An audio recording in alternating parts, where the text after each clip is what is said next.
moderator ya, biar nggak bolak-balik 15 untuk RKI, 15 menit untuk 4A. Ya.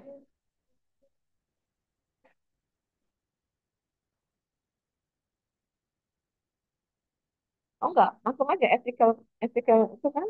Iya. Iya, semuanya. Masing-masing apa, mempresentasikan. Tapi waktunya hanya 15 menit ya. Oke, dipersilahkan.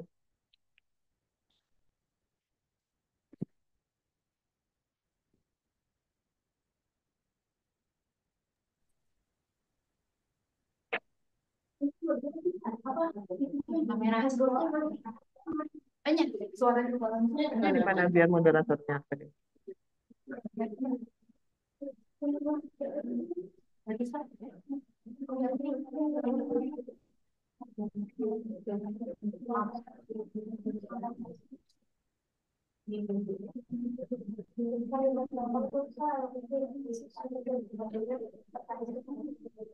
Sebelumnya izin masuk.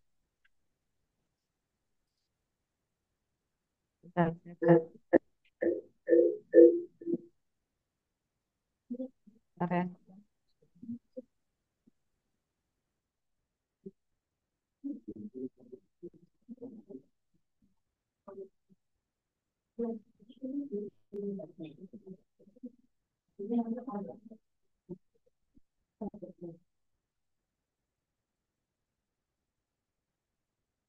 Oke, Assalamualaikum warahmatullahi wabarakatuh.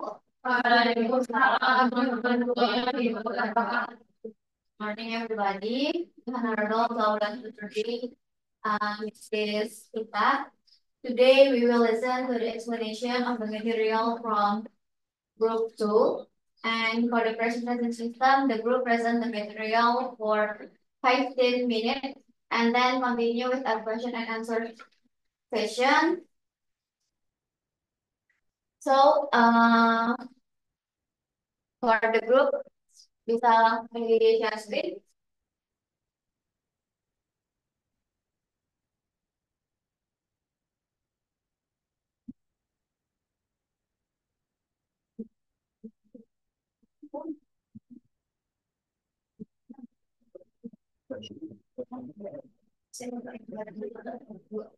Okay, for the material today, it's about research ethics.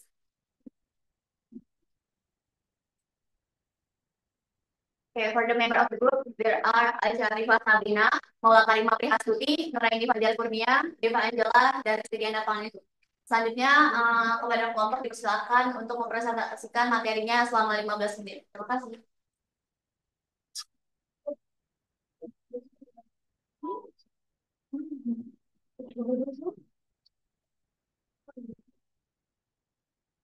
Okay, the first, next, understanding research ethics.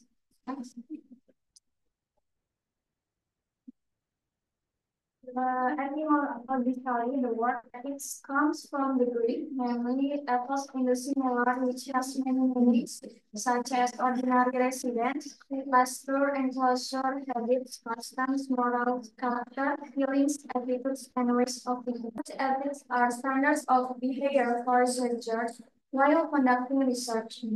Research ethics regulates various things that must guide the behavior of researchers from preparing research designs, collecting data in the field, or conducting interviews, giving questionnaires, making observations, requesting supporting data, when compiling research reports to publishing research papers.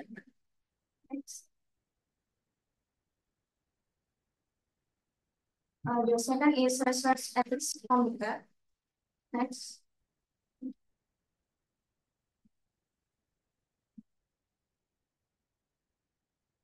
This is the Health Research Ethics Committee, HEEP3, is an appropriate and sustainable system for monitoring the quality and effectiveness of research ethical review. And then the ethics committee system approach is as follows. First is all research involved humans as subject is absolutely subject to PEPG supervision. PEPG has the task of providing protection from for health research subjects and ensuring a mechanism that works effectively and efficiently. And the third is standard communication mechanism or procedures through efficient and harmonious cooperation network between PK and between KEPK. Next. And the composition of research ethics members. The first is KEPK. Members are individuals with certain or specific scientific expertise. And two, like people with non-health backgrounds are appointed in sufficient numbers to provide an opinion and ensure they feel comfortable. And third is reviewing committee members are members who are not affiliated with the organizations. And the last is providing research funding or connection or next.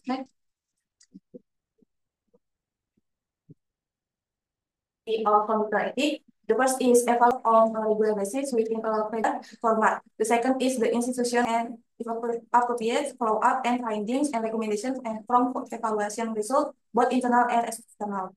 The third is the result of the evaluation are in the form of consideration that can help computer ethics. The fourth is research have the right to obtain information or explanation of the result of ethical review. And the last is the research subjects and other parties can submit research objection to the ethics, and this decision must be reviewed for follow-up action. Next.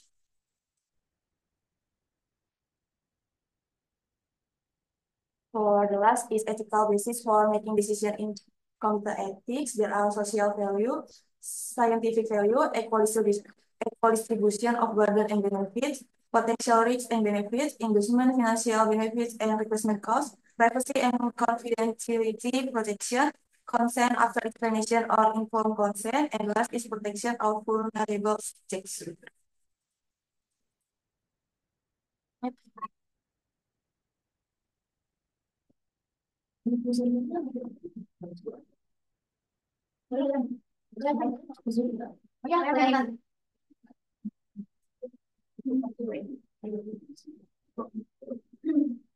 Yeah, the next is research ethic. Next.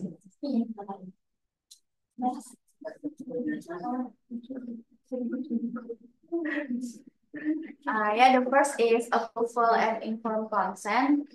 It means that we are ensuring that participants or research subjects are complete that they are involved in our research. Second is integrity and credibility. It means that we must ensuring that our research is conducted honestly, fairly, accurately, without manipulating data or manipulating results to support our hypothesis or goals. Third is risk and benefit.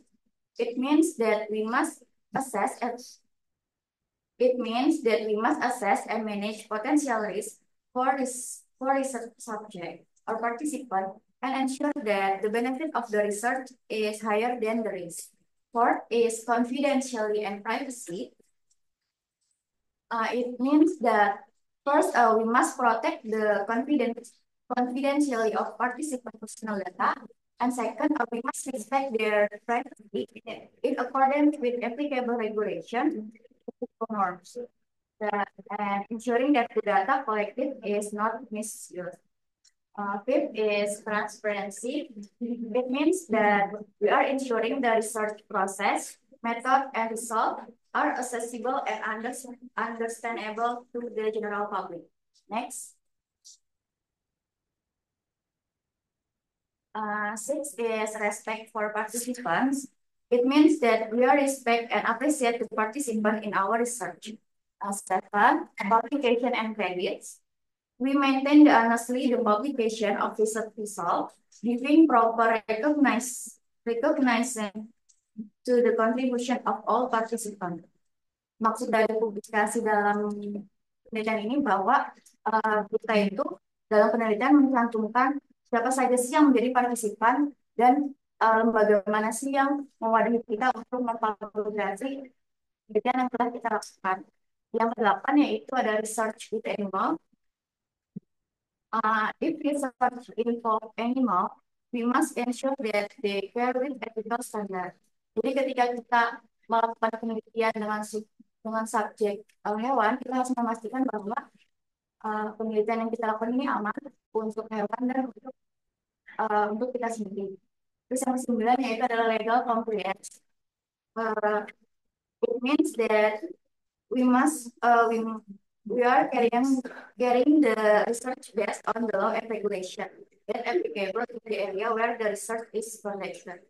Jadi yang kesembilan itu adalah bahwa dalam penelitian kita harus berdasarkan hukum dan norma-norma yang ada di tempat tersebut yang menjadi tempat penelitian kita. Terus yang ke-10 yaitu komitmen to a code of ethics.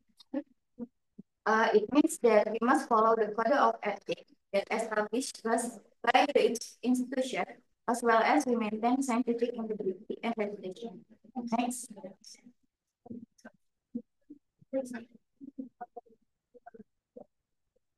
Yeah, for the next is about principle. Okay. This is about principle of research ethic. Okay. First, we have to know about the background first. Okay. Ada 3 gambar. There's a third picture that menggambarkan tentang bagaimana si prinsipal ini akan terbentuk gitu, akan terjadi berikutnya. Pertama, ini gambar kita lagi mengobati ya. Jadi orang-orang di zaman dahulu sebelum adanya prinsipal of ethics ini itu demi untuk mewujudkan untuk mendevelop knowledge about the drugs or the treatment yang efisien dan mudah dan bakal berhasil untuk ke depannya, itu mereka harus melakukan percobaan atau penelitian. Nah, penelitian ini itu menggunakan orang-orang vulnerable group ini itu apa aja? Itu kayak anak-anak, prisoner, orang homeless, orang tua yang udah nggak punya kekuatan, maksudnya kayak nggak punya power untuk melawan kalau mereka dapat coercion atau paksaan atau treatment dan segala macamnya. Nah, lanjutnya, kenapa orang-orang ini mau meskipun itu akan mengancam jiwa mereka dalam penelitian itu karena ada ini the question, the treatmentnya dari orang-orang yang mempunyai power atau researchernya itu. Nah, orang-orang itu menggunakan homeless atau vulnerable group ini dengan paksa gitu. Jadi setelah banyak kejadian seperti itu yang mengakibatkan entah berujung nyawa, kehilangan nyawa atau sebagainya, itu muncullah the doctor trial born in 1947 that called Nuremberg Code. Nah, ini itu semacam kayak prinsipal ethics. Tapi masih aja gitu banyak orang-orang yang melakukan ethical violation yang itu paksaan lah, entah dia tadinya nggak mau tapi tetap dipaksa kayak gitu.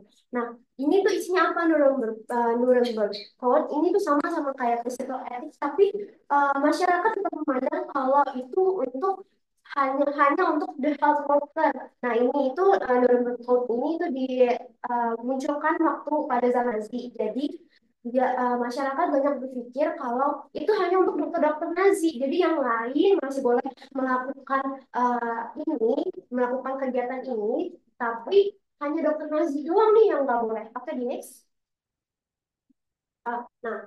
The first principle is respect for human dignity atau itu respect for the harkat martabat manusia. Yang pertama yang harus kita pahami tentang itu adalah the autonomy to choose participate or not in the research. Jadi person itu have right to choose they want to into the research-nya.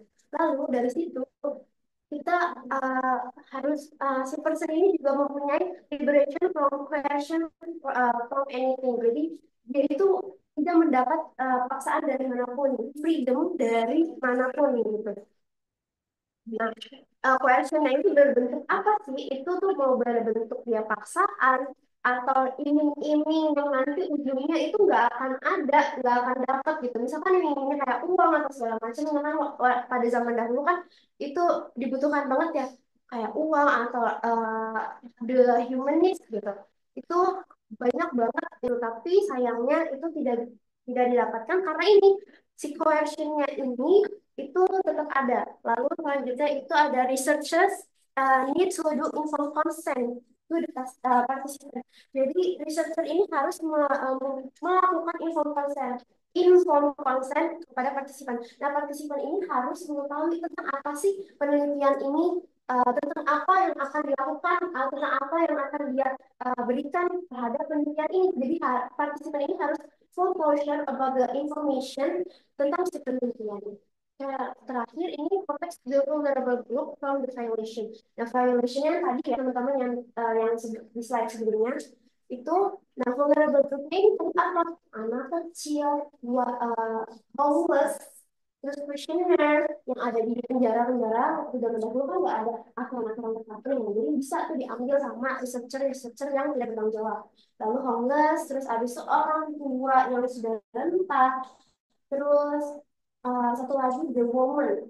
Nah, woman ini juga termasuk dalam vulnerable group. Kenapa? Karena woman ini itu mempunyai dua, kalau dia nanti hamil ataupun dia nanti menyusui. Nah, itu sangat-sangat berpengaruh kepada bukan hanya pribadinya, tapi juga ke anak yang akan kandungnya, anak yang disusuinya. Itu juga termasuk dalam vulnerable group. Next. Nah, informed consent yang ada kan udah bisa katakan kalau di sini kayak kurang kelihatan, jadi boleh dicek dulu. Oke, next.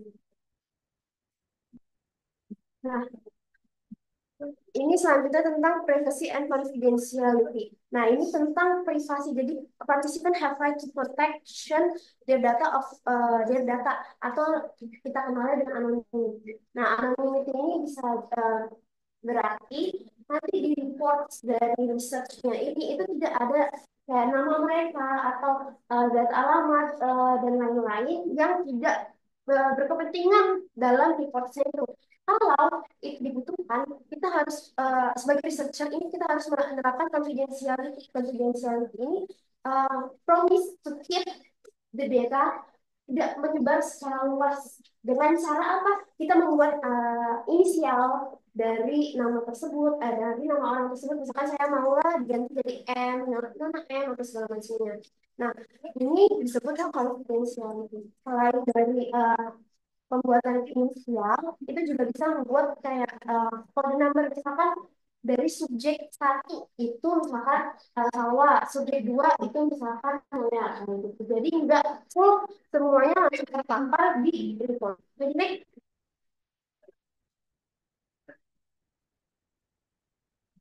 Ya, selanjutnya di sini ada prinsip respect for justice and inclusiveness. Mungkin karena waktunya udah mepet juga, jadi keadilan di sini tuh yang dimaksud yang dimana tuh kita kan butuh responden ya, kita kan butuh orang-orang yang akan masuk ke penelitian kita. Nah, itu tuh kita tuh harus adil ke mereka yang dimana mereka mendapatkan manfaat dari kita dan juga kita juga respondennya itu gue timbal balik lah, ada timbal balik gitu kan. Nah, di sini tuh ada yang namanya distributive justice, yang dimana tidak ada populasi grup atau kelompok yang dia tuh merasa tidak adil karena dari tuntutan penelitian kita. Jadi mana tuh kita juga harus memastikan bahwa mereka itu tidak dieksploitasi. Jadi data-data yang udah kita ambil itu kita nggak boleh eksploitasi gitu kan, tadi yang teman saya bilang kalau misalnya data itu ada privacy, itu rahasia kan. Terus selanjutnya kita juga sebagai peneliti ataupun responden peneliti itu tidak boleh melupakan atau mendiskriminasi suatu individu sama kelompok-kelompok lain gitu. Selanjutnya di sini juga ada partisipan atau responden have the right to fair and equal treatment. Jadi maksudnya itu jadi di sini peserta atau responden itu punya hak untuk mendapatkan perlakuan yang adil dan setara atau seimbang saat kita penelitian. Setelah kita penelitian juga mereka harus adil gitu loh. Next.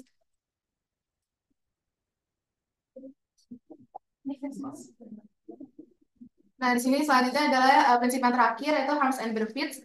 Jadi di prinsip ini itu ada prinsip keseimbangan yang dimana harms and benefit itu harus seimbang. Jadi kayak benefitnya itu harus lebih banyak daripada kerugiannya dari penelitian kita gitu. Jadi kita tuh sebagai peneliti juga harus tahu rasionya, rasio benefit kita berapa, terus juga harusnya berapa gitu kan.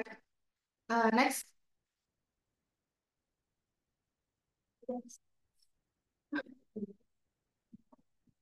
Nah, di sini mungkin teman-teman udah bisa lihat PPT-nya yang kita kasih ya. Jadi di sini tuh ada maximizing itu artinya memaksimalkan manfaat. Nah, salah satu prinsip yang berhubungan sama prinsip ini adalah beneficence atau being the good or useful thing. Terus, the principle of benefit obliges us researchers to provide benefit to others and in research ethic obliges us to maximize benefit. Jadi maksudnya di sini itu prinsip ini tuh benefit ini mewajibkan kita para peneliti untuk memberikan manfaat bagi orang lain dan dalam etika penelitian itu mewajibkan kita untuk memaksimalkan manfaat. Jadi seperti yang tadi rasionya ya, berarti kita harus memaksimalkan manfaat dan juga harus mengurangi kerugian untuk kita dan juga untuk partisipannya. Nah, the main benefits that are produced are to society and to the advancement of knowledge. Jadi, dari semua penelitian yang kita ada itu adalah manfaat utamanya yang dihasilkan untuk masyarakat dan juga untuk memajukan pengetahuan. Nah, selanjutnya di sini ada meminimalkan kerugian. Jadi, itu maksudnya prinsip ini tuh terkait dengan non-malfeasance atau kewajiban untuk menghindari, mencegah, atau menimbulkan bahaya bagi orang lain. Nah, di mana tuh kalau misalkan di penelitian kita ada sesuatu kerugian atau accident-nya yang kita nggak tahu, tiba-tiba gitu menimbulkan cedera buat pasien kita ataupun buat responden kita, itu eh, seharusnya kita sebagai peneliti yang beretika itu harus siap buat menghentikan kerugian. Karena kan kita kan nggak tahu ya tiba-tiba ada uh, presiden gitu kan, makanya kita sebagai peneliti harus benar-benar matang buat membuat penelitian ini, merancang penelitian ini gitu. Next. Ya, barang kemarin. Okay, thank you for the group tour. Selanjutnya untuk presentasi dilanjutkan oleh kelas A. Untuk moderator kelas A boleh diambil alih sekarang. Terima kasih. Ya, izin masuk. Apakah suara saya terdengar? Ya, cukup terdengar. Ya, izin memulai untuk kelompok 2 dari dari kelas A boleh di share screen. Di sini kelas 2A akan mempresentasikan mengenai etika dalam penelitian. Boleh di next slide.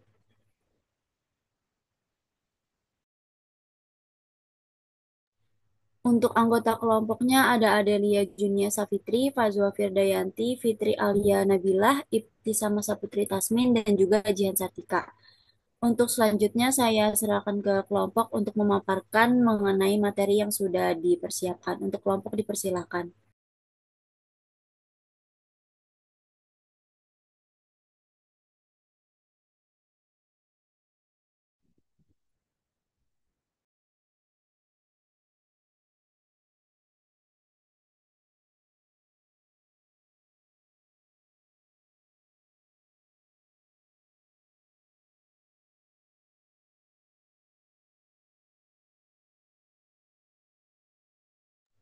Untuk kelompok 2 boleh di share screen kembali karena share screen-nya hilang.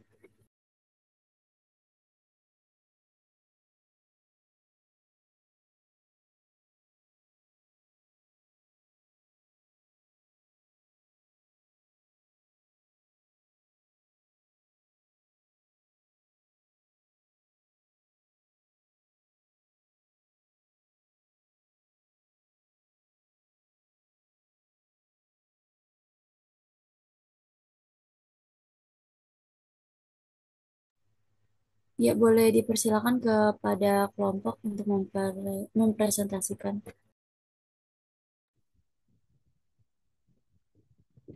Ya, izin masuk. Jadi di sini ada konsep etika dalam penelitian.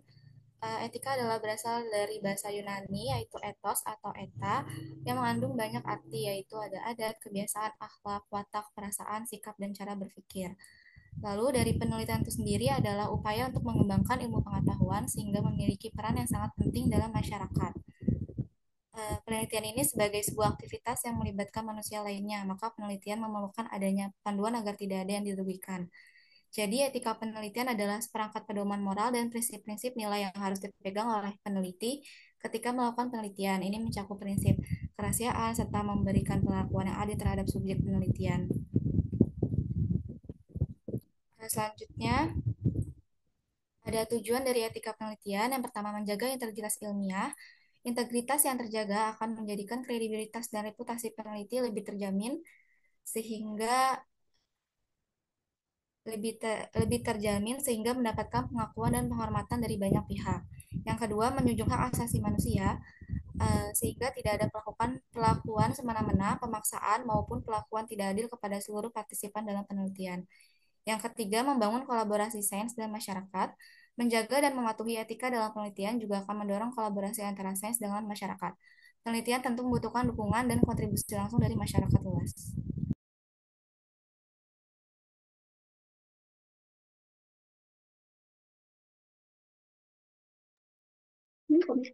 Selanjutnya di sini terdapat Komite Etik Penelitian. Komite Etik Penelitian ini berperan sebagai garda terdepan untuk mencegah kejahatan penelitian dan kerugian yang mungkin bisa ditimbulkan oleh peneliti pada masyarakat di sekitar mereka. Jadi peneliti itu diwajibkan untuk menyerahkan protokol penelitian mereka pada Komite Etik Penelitian yang berwenang untuk mendapatkan pertimbangan, komentar, bimbingan, dan juga persetujuan sebelum memulai penelitian mereka.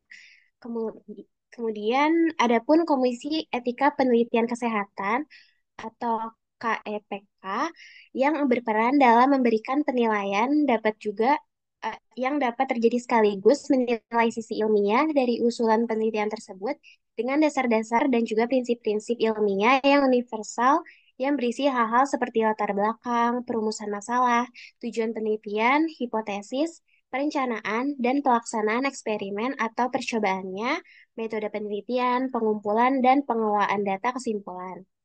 Selain itu juga terdapat tiga peran lainnya KEPK, yaitu yang pertama untuk melindungi dan mendukung otonomi manusia baik sebagai calon maupun subjek penelitian. Yang kedua melindungi kesejahteraan calon dan subjek penelitian.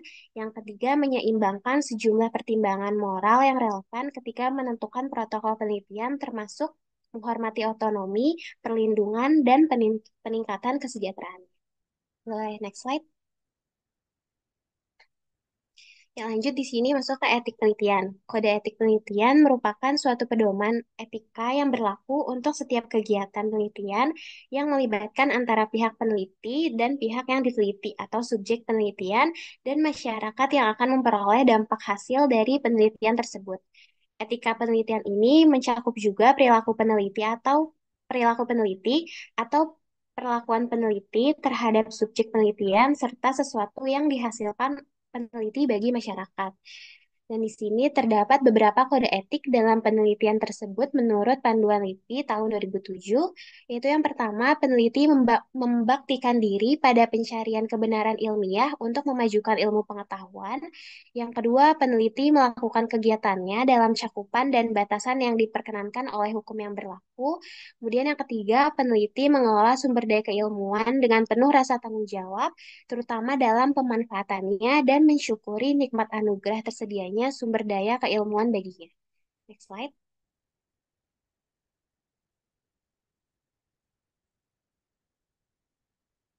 Boleh di next slide.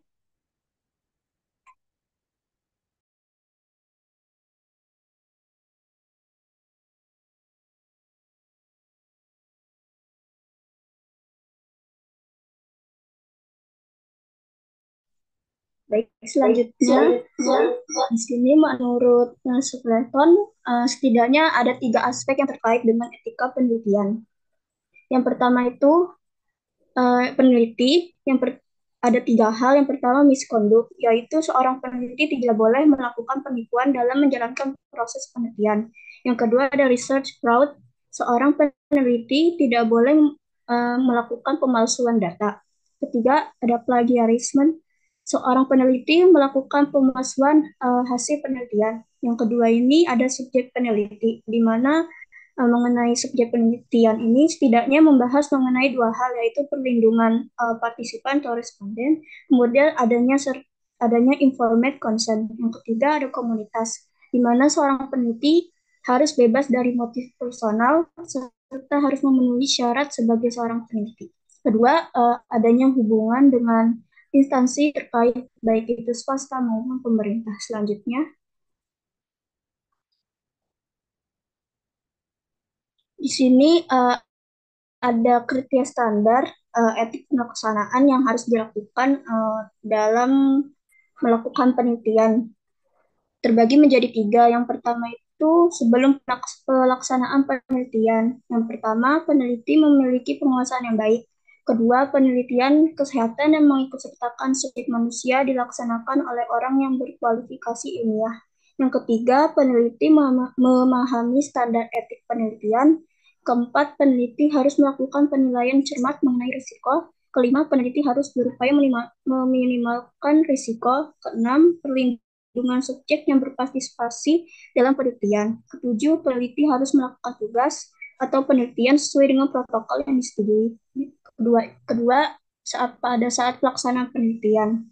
Yang pertama itu peneliti mengirim aplikasi telahan etik penelitian kepada KEPK. Kedua, peneliti melaksanakan tugas sesuai dengan protokol. Ketiga, peneliti tidak diperbolehkan melakukan deviasi tanpa persetujuan KEPK. Keempat, peneliti harus memberi informasi kepada KEPK bila terdapat perubahan di tempat penelitian. Kelima, peneliti melaporkan keamanan yang terjadi saat pelaksanaan penelitian. Keenam, melaporkan kemajuan penelitian dan tindak lanjut. Terakhir, setelah pelaksanaan penelitian. Yang pertama itu, peneliti berkewajiban melakukan pada KPK saat penelitian sudah selesai. Subjek penelitian juga harus diberitahu bila penelitian telah selesai. Kedua, penulis mempunyai kewajiban etik mempublikasikan hasil penelitian dengan tetap menjaga akurasi hasil penelitian. Selanjutnya,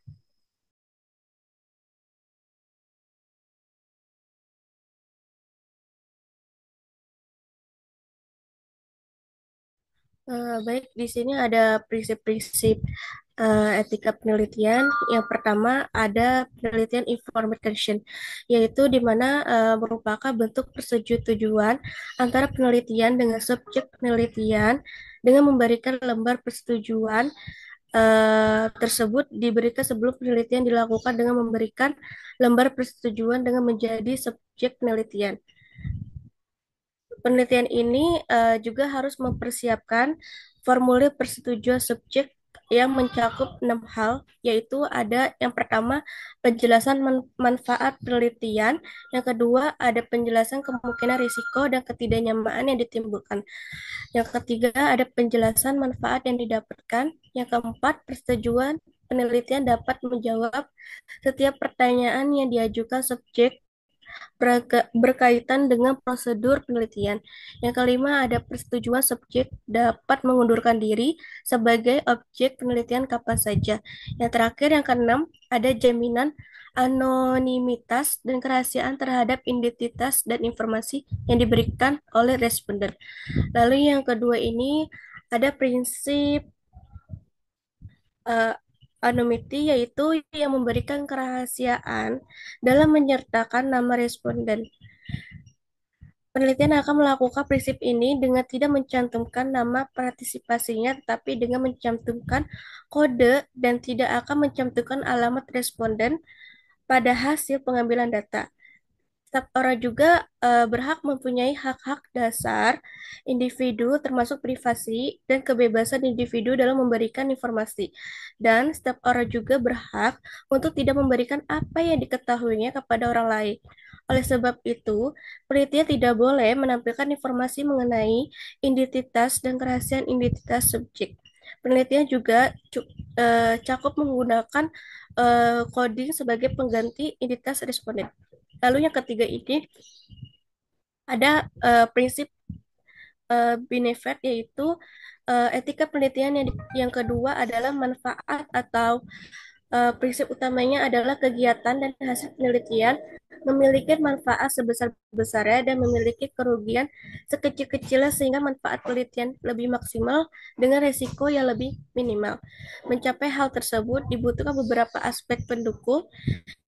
Yang pertama yaitu ada kegiatan penelitian yang direncanakan dengan matang atau yang disusun dengan tepat dan akurat. Lalu yang kedua ada kegiatan penelitian dilaksanakan oleh mereka yang memang kompeten dan ahli di bidangnya. Lalu yang ketiga ada subjek dalam kegiatan penelitian terjaga keselamatan dan kesehatannya. Bisa di next?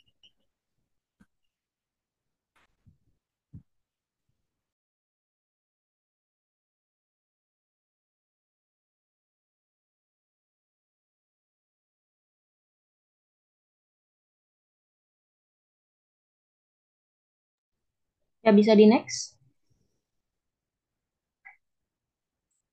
Ya, selanjutnya di sini ada prinsip etika penelitian. Yang keempat ini ada justice atau keadilan, yaitu prinsip keadilan berkaitan dengan equality atau kesetaraan dan keadilan fairness dalam memperoleh resiko dan manfaat penelitian. Etika ini menunjukkan bahwa setiap orang memiliki kesempatan untuk berpartisipasi dan diperlakukan secara adil dan setara dalam penelitian.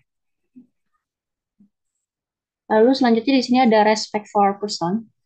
Peneliti harus mempertimbangkan secara mendalam terhadap kemungkinan bahaya dan penyalahgunaan penelitian. Perlu perlindungan terhadap subjek penelitian yang rentan terhadap bahaya penelitian. Lalu selanjutnya ada non-maleficent.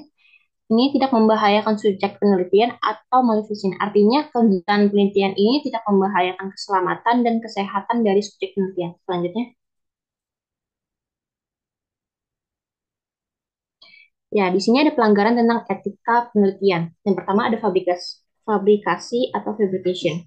Ini adalah memanipulasi data atau instrumen penelitian. Masalah yang sering dihadapi peneliti adalah masalah biasa ketika menulis laporan. Fabrikasi kata ini adalah ketika menulis laporan penelitian, peneliti tidak dibenarkan memberikan laporan atau informasi palsu, yaitu pemalsuan hasil penelitian, termasuk mengarang, mencatat, serta memberikan informasi tanpa bukti dan tidak bisa didasarkan pada hasil penelitian yang sebenarnya. Fabrikasi ini sering terjadi dikarenakan adanya keinginan untuk memenuhi target, keterbatasan waktu, dan keterbatasan biaya.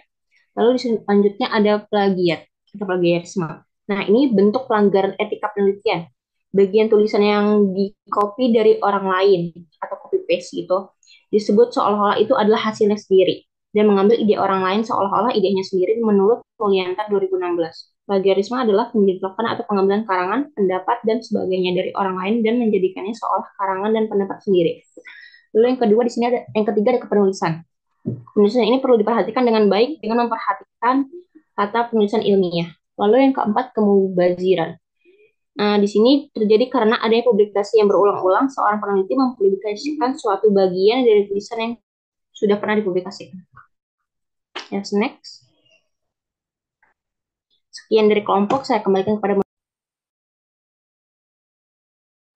Ya, terima kasih kepada kelompok 2 yang sudah memaparkan. Selanjutnya di sini dibuka sesi tanya jawab. Lalu untuk di box ini sudah ada beberapa teman-teman yang bertanya kepada kelompok kelas A dan kelompok RKI. Untuk kelompok dipersilakan untuk menjawabnya.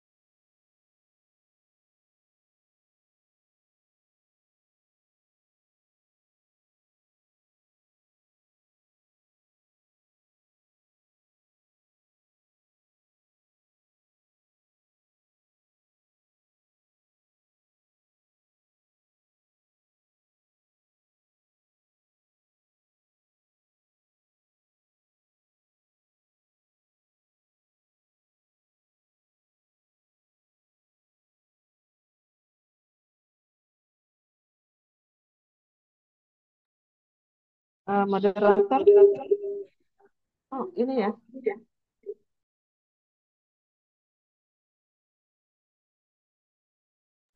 Mohon maaf, Ibu, suaranya terputus-putus, Ibu.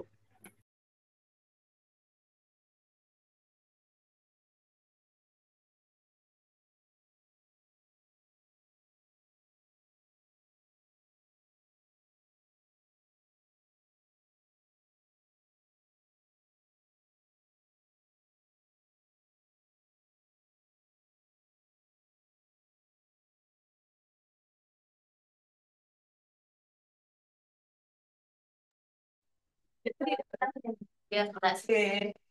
Kelompok 4A, ingat maju. Eh, Moderator nanti minta bantuan ke moderator untuk mereka pertanyaan yang ditujukan dari RKI ke 4A. Ya, kesempatan pertama yang menjawab dari kelompok RKI dulu ya. Nanti selesai, kemudian kembali yang ke 4A. Gitu ya, tapi mendengarkan ya pertanyaan dari kalian RKI jawabannya sudah sesuai ya. Ya. Oke, silakan. Moderator sini siapa? Yang mereka pertanyaan siapa yang dijawab dan sebagainya. Ya, bantu. Nanti aku kan bacain nanti kelompok langsung di Kelompok kan sudah mendapatkan itu ya, rekapan semua. Ya, itu yang dicek oleh moderator apakah setiap kelompok bertanya atau tidak. Nanti jawaban ke Ibu. Nah, sekarang kelompok memilih jawaban 3 dulu. Ya, memilih 3 pertanyaan dulu untuk dijawab. Nah, nanti kalau masih ada waktu, nanti gantian. Ya, gitu. Kalau ada waktu, nambah. Kalau ada, selesai.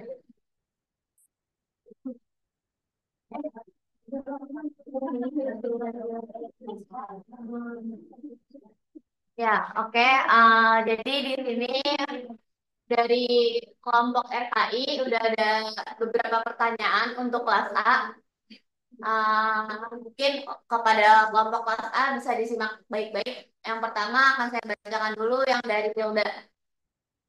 Dari Hilda yaitu pertanyaannya kan tadi kelompok membahas KEPKI atau yang biasa disebut dengan Komisi Etika Kementerian Kesehatan Institusi.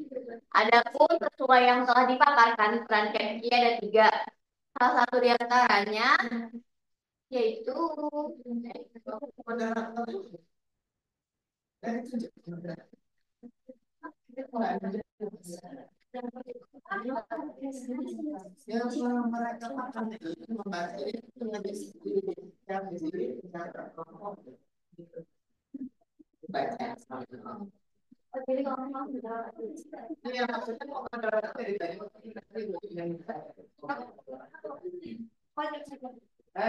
Gini, kalau moderator kopas dari itu di Word, terus di display, gitu. Gitu aja display. Moderator yang dari sini ada yang pegang kontaknya, kelompok deh, kelompok ya, itu kan.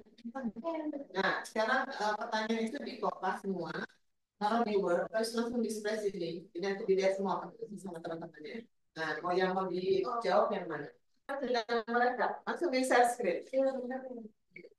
Nanti juga dari 4A juga gitu ya. Komoderatornya bantu untuk merekap mana pertanyaan yang untuk kelas mana pertanyaan dari RKI untuk 4A ya. Dan ya langsung di share screen aja jadi kita mulai terus juga.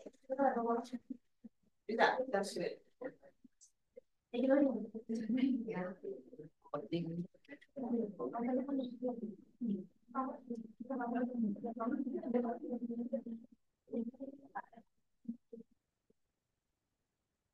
Oh, itu sedang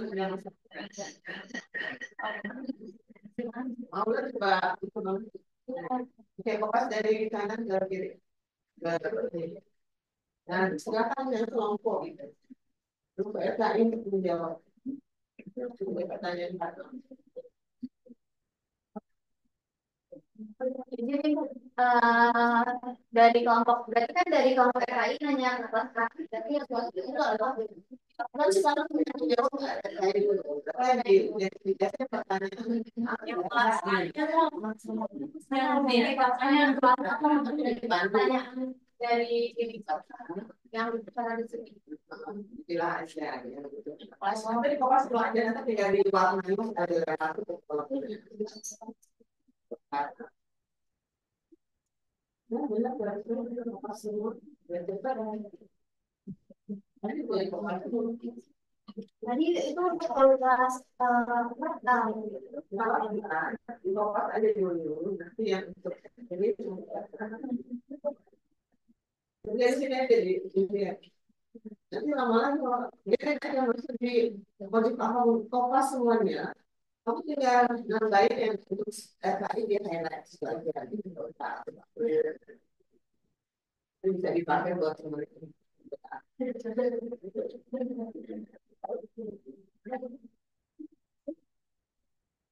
Bisa.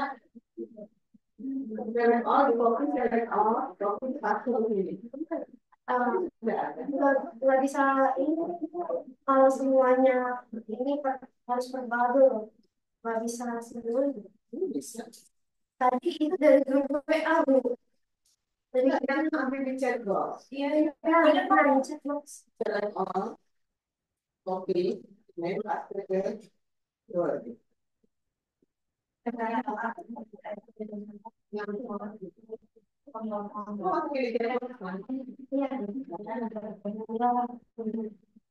Nah, kalau seperti ini kan, kalau pertanyaan dari siapa, sudah ada dari sudah ada, saya nggak bisa pakai ini doang.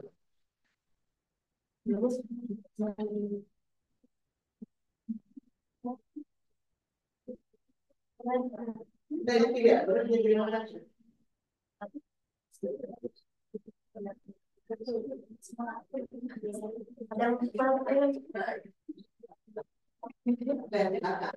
Ya, terlalu dipanjangkan pertanyaan jauh. Ya, oke. Pertanyaan pertama diambil dari Elsa Kumala untuk kelas RKI, yaitu pertanyaannya bagaimana jika kita ingin melakukan penelitian kepada kelompok rentan, apa saja yang perlu diperhatikan agar kita tidak melenceng dari etika yang ada? Oke, pertanyaan dari kelompok Elsa mungkin bisa langsung dijawab oleh kelompok RKI. Silakan. Iya baik, saya Resti akan menjawab pertanyaan dari Elsa. Pertanyaannya itu bagaimana jika kita ingin melakukan penelitian kepada kelompok rentan, apa saja yang perlu diperhatikan agar kita tidak melenceng dari etik yang ada. Yang pertama itu pasti yang tadi udah dijelasin ya, kita harus apa namanya mendapatkan persetujuan dari KEPK atau Komite Penelitian Kesehatan. Terus juga kita harus memberikan kayak informan concern, kayak kita menjelasin tujuan dari penelitian ini apa, prosedurnya, resikonya, terus manfaat penelitian ininya juga apa dengan secara jelas. Terus kalau misalnya kita melibatkan anak-anak, itu kita harus meminta persetujuan dari orang tuanya atau walinya. Terus yang terakhir itu pasti kita harus mendokumentasikan. Nah, terus juga kita harus menjaga rahasia kayak data pribadinya. Terus eh,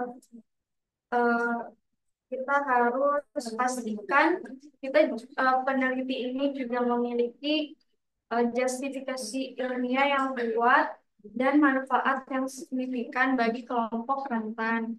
Terus kita juga harus menggunakan bahasa yang sesuai, yang mudah dipahami. Terus juga kita ajak partisipan yang rentan ini untuk berpartisipasi aktif dalam proses penelitian. Terus pastikan anggota tim penelitian ini juga memiliki pemahaman yang baik tentang isu-isu etika yang relevan. Terus kita juga memberikan pelatihan khusus kepada peneliti untuk memberikan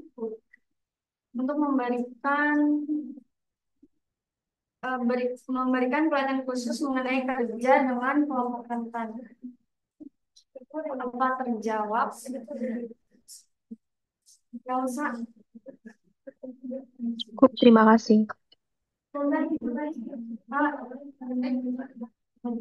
Ya, izin menambahkan ya sebelumnya Elsa tentang vulnerable groupnya ini. Nah, tentang vulnerable groupnya ini, kalau menurut Loisel and Profeto di tahun 2004 ini ada beberapa eh, kelompok. Itu ada 5 kelompok. Yang pertama tadi anak-anak. Tadi Isi udah bilang ya, kalau anak-anak itu harus mendapatkan konsen dari orang tuanya.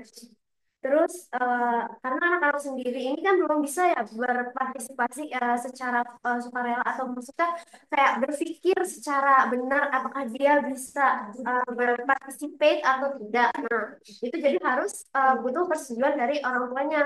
Lalu orang yang memiliki keterbatasan mental atau ya keterbatasan mental ini contohnya kayak retardasi mental, pikun, atau having mental illness dan whatever, dia juga tidak bisa memutuskan untuk dirinya sendiri. Jadi harus ada wali dari si orang tersebut. Nah, itu juga diperlukan info konsen. Jadi bukan hanya si orang tersebut, tapi si walinya juga harus mendapatkan paparan dari uh, informasi tentang penelitian itu. Yang ketiga ini yang memiliki disabilitas. Nah, disabilitasnya ini itu yang mempunyai disabilitas yang misalkan kayak tuli ataukah bisu dan lain-lain. Nah, itu juga dibutuhkan. Kenapa masuk ke dalam kelompok rentan ini, karena info konsennya ini berbeda. Jadi misalkan kalau orang yang tuli itu bisa ditulis memakai tulisan info konsennya. Lalu kalau orang yang bisu eh, orang yang nggak bisa bisa tulis, kalau orang yang bisu juga bisa memakai video, kayak misalkan dia memakai apa ini bahasa apa ya, bahasa isyarat kayak gitu. Nah, itu bisa memakai video, dan itu kenapa dia masuk ke kelompok rentan, dan uh, bagaimana caranya menghindari dari melenceng etik, karena udah ada buktinya. Jadi kalau mau dibawa ke ranah hukum pun itu. Terus orang-orang yang berada di institusi-institusi ini kayak orang-orang yang terikat ke dalam suatu institusi, yang mana misalkan kalau dia melakukan penelitian ditakutkan orang tersebut itu menyebarkan rahasia dari institusi tersebut kayak gitu. Jadi si orang tersebut ini merasa tertekan untuk melakukan join si researchnya ini gitu. Nah, terus yang tadi ya tentang satu lagi itu perempuan dan wanita hamil. Nah, perempuan yang tadi yang udah aku jelaskan tadi sebelumnya, kenapa? Karena menurut dari Council Policy Statement ini merekomendasikan para peneliti ini juga harus konsen, bukan hanya kepada si diri wanitanya ini, tapi juga misalkan kalau orang wanita yang lagi hamil itu bagaimana, apakah si penelitian ini itu akan berimpact kepada si the fetus atau the infant tadi gitu. Dan itu juga untuk ibu menyusui, karena ada mungkin ini ya penelitian terkait breastfeeding atau kayak gimana, itu akan mempengaruhi si bayinya, si babynya ini, karena kan otomatis si babynya ini kan masih menyusui dari ibunya kayak gitu. Jadi mungkin itu sih, selain dari yang sudah teman saya si Rizky ini paparkan tadi. Terima kasih.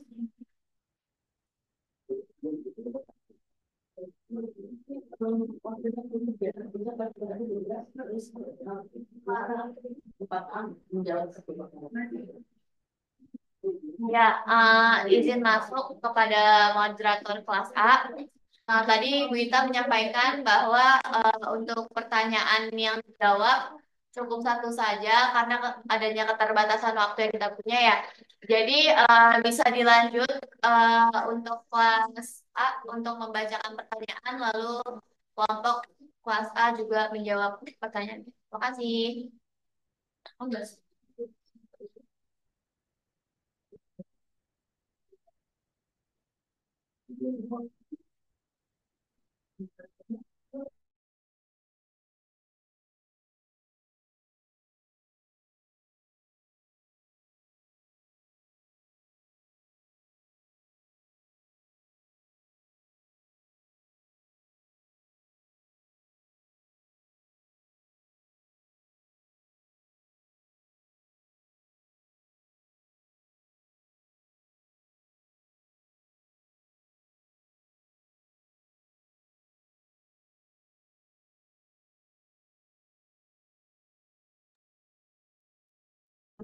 Ya baik, dipersilakan langsung dibacain aja satu pertanyaannya, lalu langsung dijawab.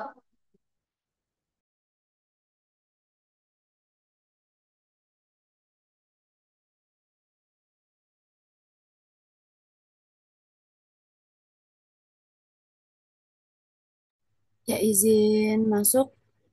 Untuk pertanyaannya ini ada dari Vini dari grup 3 bertanya kepada kelompok 4. Yang ingin ditanyakan itu terkait etika dalam penelitian yang sudah dijelaskan tadi. Mengapa sampai saat ini masih ada orang-orang yang melakukan pelanggaran etik seperti fabrikasi atau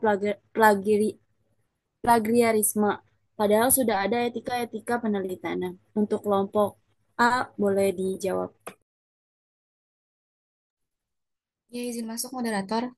Ya, saya Fazzo dari perwakilan kelompok 2 kelas A. Izin menjawab dari pertanyaan Vini tadi, kenapa alasan orang ini masih banyak melakukan pelanggaran etika penelitian. Jadi meskipun etika penelitian telah ditetapkan dan disepakati bersama, banyak alasan-alasan yang mendasari orang-orang ini melakukan pelanggaran seperti adanya tekanan untuk mencapai hasil tertentu. Jadi persaingan yang ketat dalam dunia penelitian ini, para peneliti mungkin merasa tertekan untuk menerbitkan hasil penelitian yang positif dan signifikan untuk mendapatkan pendanaan, penghargaan ataupun promosi jabatan. Lalu juga tidak yang kedua, alasan yang kedua ini bisa dari ketidakmampuan memahami etika penelitian. Kurangnya pelatihan dari si peneliti ini, jadi eh, kurangnya pelatihan tentang etika penelitian bagi peneliti, terutama peneliti-peneliti yang istilahnya masih muda atau baru di dalam penelitian. Jadi hal tersebut dapat menyebabkan mereka tidak memahami dengan baik prinsip-prinsip etika dan konsekuensi dari pelanggarannya. Lalu kurangnya pemahaman tentang konteks budaya, etika penelitian dapat berbeda antar budaya dan institusi. Peneliti mungkin tidak memahami norma-norma etika yang berlaku di konteks mereka. Lalu juga kesempatan untuk menipu dan keuntungan pribadi bisa sehingga memberikan peluang bagi peneliti yang tidak jujur untuk menipu dan mendapatkan keuntungan pribadi. Lalu alasan selanjutnya juga bisa dari kurangnya akuntabilitas dan sanksi. Sistem penegakan etika penelitian yang lemah ataupun kurangnya mekanisme yang efektif untuk eh, mendeteksi si pelanggaran etikanya. Jadi untuk menghindari hal-hal seperti itu harus mempelajari etika penelitian dan perlu dipahami sebelum melakukan penelitian agar terjaganya kualitas data penelitian dan sebagai peneliti harus mempunyai sikap ilmiah seperti kritis dan jujur. Apakah untuk Vini apakah sudah terjawab?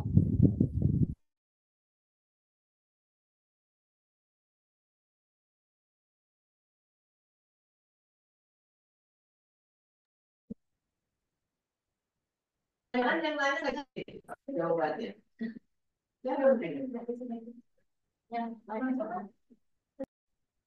Baik, terima kasih atas jawaban.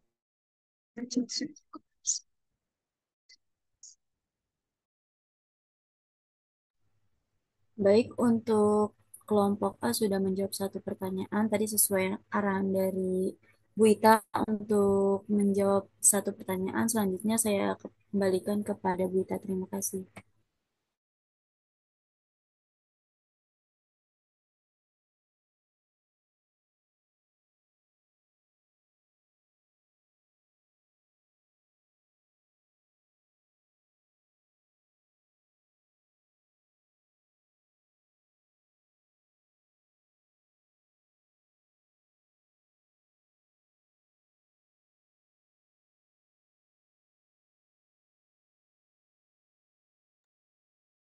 Oke, kalian dengar yang di Zoom? Yang di Zoom? Dengar, Ibu. Dengeran ya? Kita mau Terdengar, coba Ibu. diskusi. Ya, oke. Ya, harusnya kameranya di sini ya. Ibu belakangin boleh ya? Ya, jadi kenapa penting? Ya, tadi ada 3 kata kunci untuk bisa menjawab ini. Bahwa ketika kita melakukan penelitian, apalagi dengan hewan aja harus perhatikan, apalagi dengan manusia. Itu prinsip apa yang akan dilihat untuk etik penelitian? Ya, beneficien. Ya, ini apa beneficien? Bermanfaatan yang tinggi. Terus apa lagi? Ya, Justice. Itu umum. 3 aja sebut dulu yang penting. Oh, justice. Ya. Justice. Kenapa justice? Harus adil pemberlakuannya terhadap responden atau subjek yang kita teliti. Terus apa? Nah, satu. Bukan. Bahwa memandang manusia dengan dignity apa? Dia memiliki kehormatan dan itu kita junjung.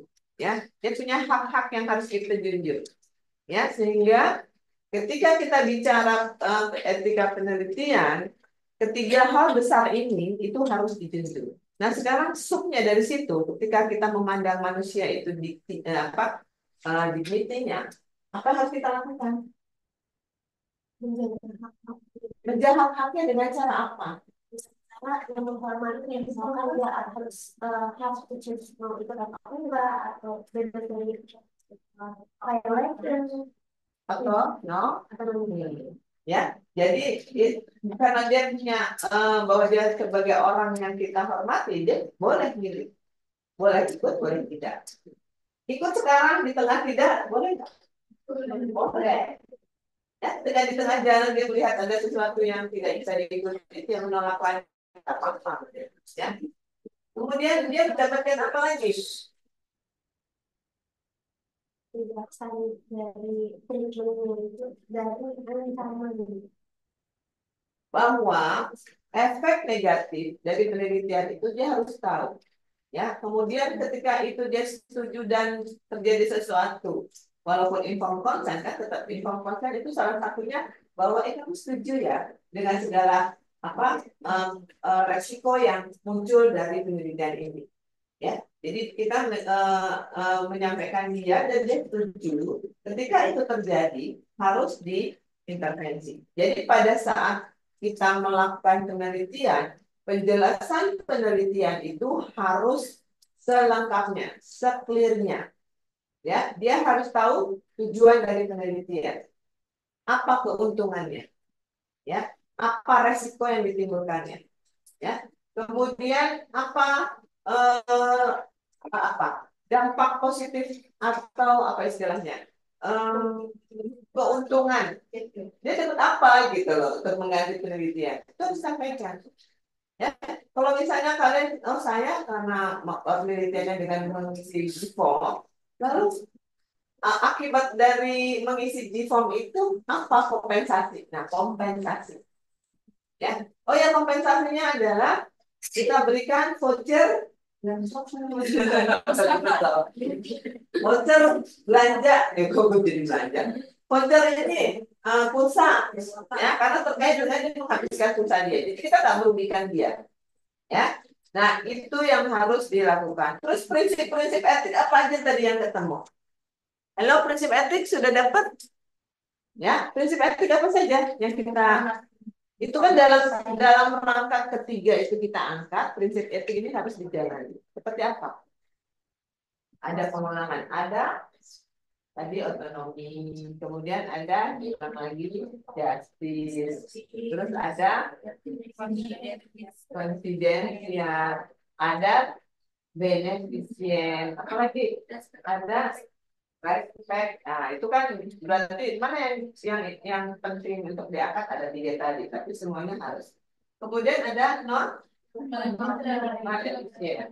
Semuanya dipahami, ya. Jadi kalian punya diskusi sendiri, pahami. Nah, setelah itu, ketika kalian melakukan penelitian, ada nggak pelanggaran etik yang bisa terjadi? Ya, penelitian itu mulai dari sampai produk-produk ilmiahnya ya. Apa aja kira-kira? Di kelompok RKI belum muncul tadi saya lihat. Secara clear ya. Ya, benar.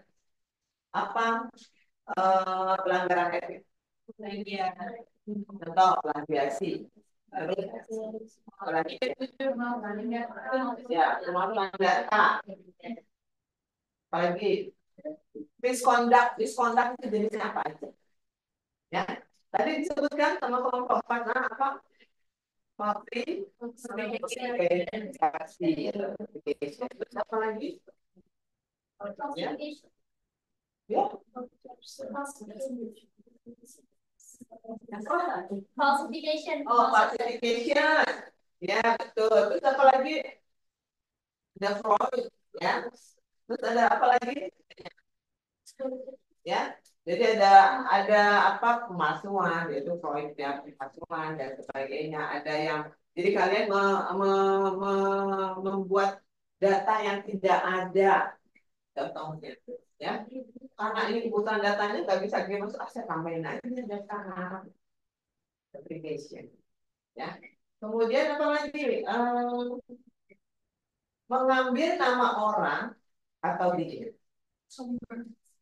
Misalnya kalian meneliti, ya. Kemudian penelitian kalian diambil sama orang, nama dia yang masuk. Nama kalian yang sebagai peneliti utama tidak dimasukkan, termasuk. Ya, jadi ini yang seringkali menjadi bumerang buat para ilmiah. Ketika suatu saat ketemu, ada yang melihat bahwa ini penelitian saya, ini aku dan terbukti. Nah, udah misalnya dia mendapat gelar profesor itu bisa untuk profesor, ya, karena prinsip etik dia tidak ragu, ya. Dan di dalam penelitian sendiri prinsip etik apa biasanya yang dilakukan itu banyak. Bagi seorang peneliti ilmiah itu harus gimana, ya, itu dibaca, ya. Nah, ke semua itu siapa yang mengontrol bahwa peneliti itu melakukan etik dengan benar? Komisi etik. Jadi pentingnya komisi etik itu untuk melindungi subjek yang dijadikan penelitian, baik itu hewan, tanaman, juga termasuk manusia apalagi, ya. Jadi dia mendapat perlakuan yang sesuai, ya, tidak ada kecurangan, ya, dan tidak ada dampak risiko yang merugikan, gitu, ya. Nah, nanti komisi etik seperti apa? Komisi etik akan menilai seberapa jauh nanti keluarnya apa? Oh, kelayakan untuk melakukan penelitian. Itu ada nanti kalau belajar kita akan sosialisasi. Komisi etik di sini akan sosialisasi ketika kalian memang sudah masuk di penelitian. Nah, tapi intinya bahwa komisi etik ini tidak saja melihat yang menyetujui proposal kalian, oke, aman, setuju, kita kasih lolos etik, ya. Kalau itu menyangkut etik akan ada level-level tertentu yang mengkaji, ya, jadi bertahap. Kalau hanya sifatnya apa deskriptif aja tidak perlu kita lanjut, itu esensial. Tapi ini perlu karena dia ada vulnerable atau dia ada perlakuan ke manusia yang resikonya middle. Oh, dia maksud expedited gitu, nanti ada istilah seperti itu. Oh, ini ada tadi vulnerable responden, ada bayi, misalnya bayi, kemudian lansia, terus atau disability yang dijadikan subjek. Ini harus tingkat lebih tinggi lagi. Nanti di situ ada bicaranya full board meeting. Nah, itu level-level dari komisi etik untuk menilai bahwa penelitian kalian aneh atau enggak. Setelah disetujui, tidak dibiarkan, tapi dievaluasi. Jadi pada apa turun periode tertentu itu komisi etik akan turun mengevaluasi sudah sesuai enggak jelas. Gitu, ya. Jadi peneliti tidak semudah melakukan penelitian tanpa ada kontrol. Ini kenapa jurnal-jurnal selalu dibuat bahwa acknowledgement-nya itu penelitian ini siapa yang buat melalui kajian. Jadi kalau itu nggak ada, pasti nggak akan kita publikasi. Ya, oke, itu dulu sementara. Jadi silakan dibaca lagi kelompok, tolong direkap pertanyaan-pertanyaan, ya. Pertanyaan-pertanyaan yang masuk direkap oleh kelompok dan dijawab. Tadi moderator kasih conclusion, ya, dari proses belajarnya, kemudian pertanyaan ini dijawab. Nanti ditambahkan di dalam makalah yang kurang-kurang, kemudian pertanyaan-pertanyaan itu dijawab oleh, ya. Terus saya minta kelompok membuat pertanyaan 5 option, ya, 5 option untuk masing-masing dari pertanyaan itu cukup 5 dari semua topik. Ya, kalau itu bagus saya masukin ke tes. Ya. Aplikasi bukan sifatnya bukan recall. Sebutkan ini enggak, tapi aplikasi diterapkan di kondisi apa, simulasi, ya. Terus apa jawabannya, ada 5 ini dijawab. Ya, oke, ya. Jadi satu sudah bisa diserahkan ke ibu. Yang lain Saya rasa cukup Mbak, waktu kita sebentar, saya mau diskusi gimana lama waktunya, tapi 9.40 sudah ditunggu ya. Oke, saya rasa cukup. Wassalamualaikum warahmatullahi wabarakatuh.